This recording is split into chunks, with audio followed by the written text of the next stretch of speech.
Mais au fait, comment l'idée de faire l'Exatrek m'est-il venue? En fait, c'est en avril 2022 que je découvre l'Exatrek grâce à une vidéo sur YouTube.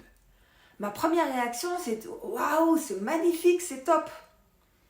Mais tout de suite, ma petite voix intérieure qui se met à hurler. « Mais Sophie, t'en es incapable! T'imagines traverser la France seule, à pied, par les montagnes et 136 000 mètres de dénivelé positif? T'en es incapable! » Les jours passent et je ne cesse de penser à ce projet, à ce chemin. Je sens un véritable appel en moi. En juin l'année dernière, je participe à une immersion avec des entrepreneurs et je parle de ce projet. Je sens d'un seul coup les regards se braquer sur moi et les gens s'arrêter de parler. Je leur demande ce qui se passe. Et là, je réalise en fait l'énergie que j'ai en évoquant ce projet. Et les gens m'écoutent. Je sens monter mon petit sourire en coin, signe que je suis au bon endroit. Et c'est donc à ce moment-là que je prends l'engagement de suivre mon envie et de tout mettre en œuvre pour réaliser l'Exatrek en 2023.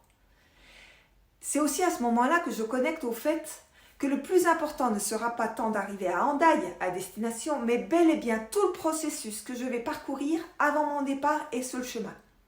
Néanmoins, l'un des participants me coach rapidement pour vérifier que je ne fantasme pas et que j'ai bien les pieds sur terre. Car oui, j'ai réellement conscience de tout ce qu'un tel projet implique. Et oui, je suis consciente que rien n'est gagné, bien au contraire. Je réalise aussi qu'avec ce projet, il me sera possible d'inspirer, de contribuer à plus grand en montrant au monde que lorsque l'on sent un élan, il est hyper important de le suivre. Et donc, en juillet dernier, je réalise un pas de plus en direction de mon projet. J'investis dans une tente ultra légère et un sac de couchage adapté. Car si j'ai déjà une expérience du bivouac en groupe, je n'ai jamais bivouaqué seule en autonomie et donc je ne suis pas équipée.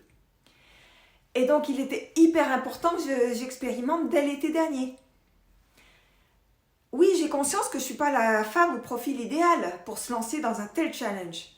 Mais une chose est sûre, c'est que je suis déterminée.